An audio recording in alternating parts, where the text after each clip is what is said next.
দরবার শরীফে হামলা ও কবর থেকে মরদেহ তুলে পোড়ানোর ঘটনায় থমথমে রাজবাড়ী, এখনও আতঙ্কে এলাকাবাসী।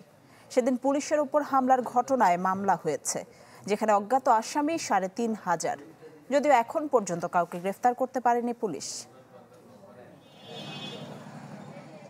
তথাকথিত বিক্ষুব্ধ জনতার তাণ্ডবের পর এখনও থমথমে রাজবাড়ীর গোয়ালন্দ উপজেলার জুরান মোল্লাপাড়া। চারপাশে ছড়িয়ে থাকা ধ্বংসস্তূপ আশপাশের মানুষের চোখে মুখে আতঙ্কের ছাপ বলে দেয় কতটা সহিংসতা চলেছে নুরুল হক ওরফে নুরু পাগলার দরবারে। গ্রামবাসী বলছেন, এভাবে বিক্ষোভ করে কবর থেকে মরদেহ তুলে পুড়িয়ে দেয়া নিন্দনীয়, যা ইসলাম ধর্ম সমর্থন করে না। দায়ীদের বিচার দাবি করেন তারা। কবরটা নিচে নামাইতেছিলাম, আমরা কাজ করতেছিলাম। কাজ করার পরে হঠাৎ বিশৃঙ্খলা তৈরি হয়ে গেল। একজন এই মুসলমানকে এভাবে কবর থেকে তুলে টেনে পুরানো, এটা মুসলমানের কোনো ইসলাম ধর্মে নাই। হামলায় নিহত দরবারের ভক্ত রাসেল মোল্লার পরিবারও রয়েছে আতঙ্কে। এখন কি হবে? এখন ওই আল্লাহ দেখছি, আর কি হবে? আল্লাহ ছাড়া আমাদের আর কেউ নাই।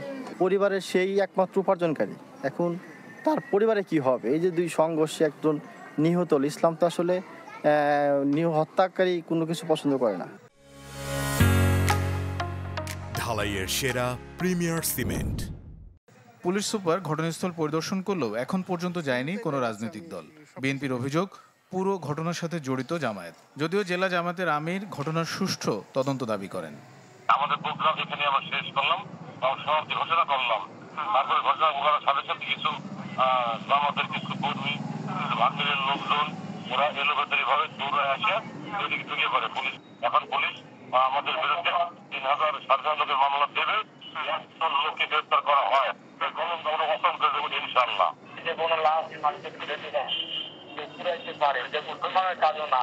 যাই বলে হুজুরকে লোক যারা করছে তারা তো মানে কি বলবো, সবাই তো আপনারা দেখতেছেন, আমাদের ছবি তো আপনাদের কাছে আছে। এখানে কিন্তু আমাদের কোনো লোকও নাই। পুলিশ জানায়, তাদের উপর হামলার ঘটনায় মামলা হয়েছে। এতে অজ্ঞাত আসামি ৩৫০০। যারা ইচ্ছাকৃতভাবে একটা শান্তিপূর্ণ পরিবেশকে যারা বিঘ্নিত করতে চায়, সাধারণ মানুষের শান্তি শৃঙ্খলা নষ্ট করতে চায়, দেশের মানুষ, আইন শৃঙ্খলা বাহিনী অবশ্যই তাদের বিরুদ্ধে যথাযথ ব্যবস্থা নেবে। আমরা গতকালকেই একটা মামলা দায়ের করেছি। শুক্রবার রাজবাড়ীর গোয়ালন্দে নুরু পাগলের দরবারে হামলা, অগ্নিসংযোগ ও মরদেহ তুলে পুড়িয়ে দেয় বিক্ষুব্ধ জনতা। এ সময় প্রাণ যায় মাজারে থাকা এক ভক্তের, আহত হন অনেকে। Desk report, channel 24।